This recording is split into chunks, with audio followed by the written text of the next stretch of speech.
Praise the Lord. आप सभी को जय मसीह की। और आज मैं परमेश्वर के वचन को आपके लिए ले करके आई हूँ, जो आपके आत्मिक जीवन में बहुत उन्नति करेगा। परमेश्वर के वचन से हम लोग सीखेंगे कि परमेश्वर का वचन जैसा कहता है कि परमेश्वर के सारे हथियार बांध लो। तो परमेश्वर के सारे हथियार बांधना क्यों ज़रूरी है हमारे अपने जीवन में। जैसे कि परमेश्वर चाहते हैं कि आपकी सुरक्षा हो, क्योंकि आप जानते हैं कि पृथ्वी पर शैतान है जो लोगों को भरमाता है और उनके जीवन में कार्य करता है। और प्रभु का वचन कहता है शैतान इस ताक में रहता है कि किसको फाड़ खाए। तो जब शैतान इस ताक में है कि किसको फाड़ खाए, तो इसीलिए प्रभु का वचन कहता है कि आपको क्या करना है, आपको परमेश्वर के हथियार बांध लेना है।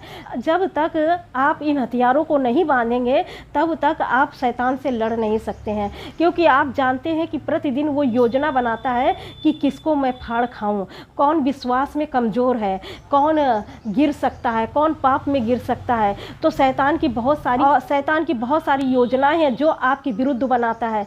तो आपका बचाव कैसे होगा? आपका बचाव इस तरह से होगा जब आप परमेश्वर के हथियार को बांध लेंगे। जैसा कि परमेश्वर का वचन कहता है इफिसियों 6 अध्याय उसके 12 वचन में लिखा है, क्योंकि हमारा यह मल्ल युद्ध लहू और मांस से नहीं परंतु प्रधानों से, अधिकारियों से और इस संसार के अंधकार के हाकिमों से और दुष्टता की उन आत्मिक सेनाओं से है जो आकाश में है।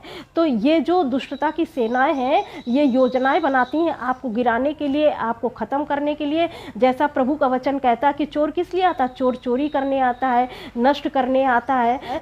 तो आपको क्या करना है? आपको इससे बचने के लिए आपको परमेश्वर के सारे हथियार बांधना है। जैसे कि परमेश्वर के हथियार को आप जानते हैं, जैसे परमेश्वर के हथियार बताए गए हैं इफिसियों 6 अध्याय उसके 13 वचन से हम पढ़ेंगे। इसलिए परमेश्वर के सारे हथियार बांध लो कि तुम बुरे दिन में उसका सामना कर सको, ताकि तुम बुरे दिन में सामना कर सको। तो आपके जीवन में जब बुरे दिन हैं, आप किसी भी समस्या को लेकर बहुत ज़्यादा परेशान हैं, आप किसी भी प्रॉब्लम में फंसे हुए हैं और आपको कोई रास्ता नहीं दिख रहा है, तो प्रभु का वचन कहता है वो अगर अपने जीवन में सुरक्षा चाहते हैं तो आपको परमेश्वर के हथियारों को बांधना होगा। तो परमेश्वर के हथियार को आप लिखा है तुम बुरे दिन में सामना कर सको और सब कुछ पूरा करके स्थिर रह सको। इसलिए सत्य से हमने कमर कसकर और धार्मिकता की झिलम पहनकर और पैर में मेल के सुसमाचार की तैयारी के जूते पहनकर और इन सब के साथ विश्वास की ढाल लेकर के और विश्वास की ढाल लेकर स्थिर रहो, जिससे तुम उस दुष्ट के सब जलते हुए तीरों को बुझा सको और उद्धार का टोप और आत्मा की तलवार परमेश्वर का वचन है ले लो, और हर समय हर प्रकार से आत्मा में प्रार्थना और विनती करते रहो। इसलिए यहाँ पर आपको परमेश्वर के हथियारों को बांधना बहुत ज़रूरी है।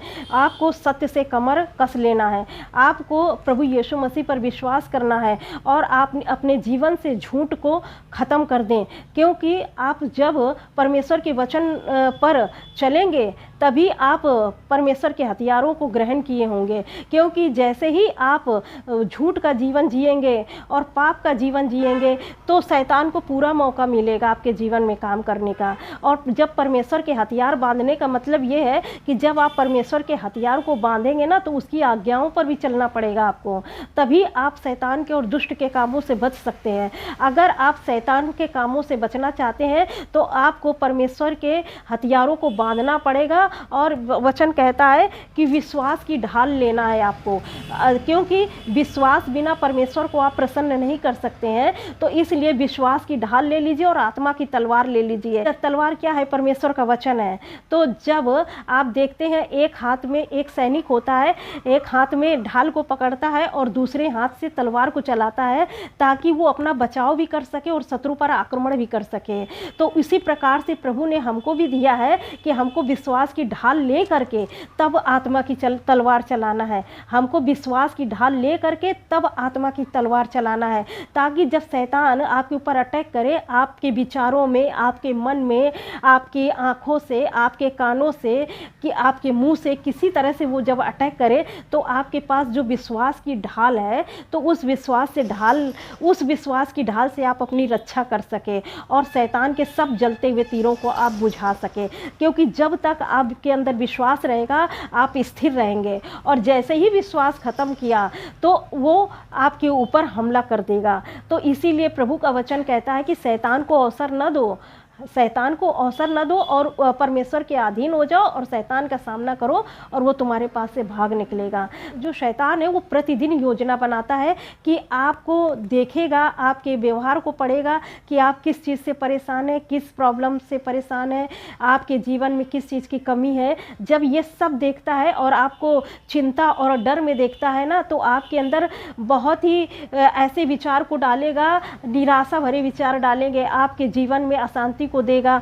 तो इसीलिए आपके अंदर जब विश्वास होगा और विश्वास से परमेश्वर के वचन को आप पढ़ेंगे और परमेश्वर के वचन को अपने हृदय में, अपने जीवन में रखेंगे, तब आप स्थिर बने रहेंगे और शैतान के सब जलते हुए तीरों को बुझा पाएंगे। आज से आपको परमेश्वर के हथियारों को बांधना है और परमेश्वर के वचन में चलना है, तब आप शैतान को हरा पाओगे, तब आप उसके जलते हुए तीरों को बुझा पाओगे। लेकिन अगर आप परमेश्वर के हथियार को नहीं बांधेंगे और परमेश्वर के वचन में नहीं चलेंगे, तो फिर शैतान आपके जीवन में कार्य करता रहेगा। आपको जब आप प्रभु यीशु मसीह को ग्रहण करते हैं तो हमारा आत्मिक युद्ध शुरू होता है और उस आत्मिक युद्ध में आपको जब उस आत्मिक युद्ध में आप उतरे हैं तो आपको परमेश्वर के हथियार बांधने ही पड़ेंगे, ताकि आपको शैतान से सुरक्षा मिल सके और उसके हमलों से आपको सुरक्षा मिल सके। परमेश्वर का ये वचन आपको सुरक्षा देता है। पर मैं आशा करती हूँ इस वचन ने आपको आशीष दिया है। परमेश्वर इस वचन से आप सबको बहुत आज के आशीष दें। God bless you all. Thank you.